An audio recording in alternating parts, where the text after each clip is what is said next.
Hello! Today I will show you one trick.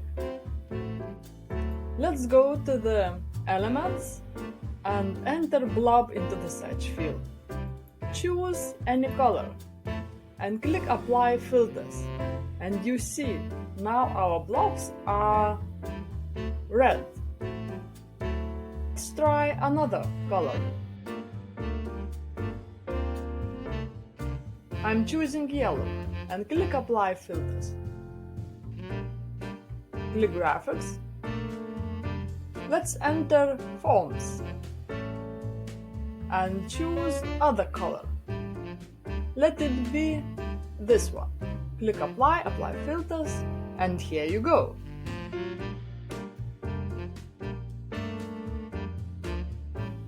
And let's try the last one. I'm entering lines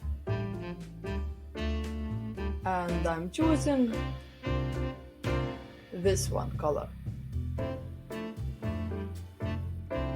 If you like this tutorial, click like, subscribe, and see you next time.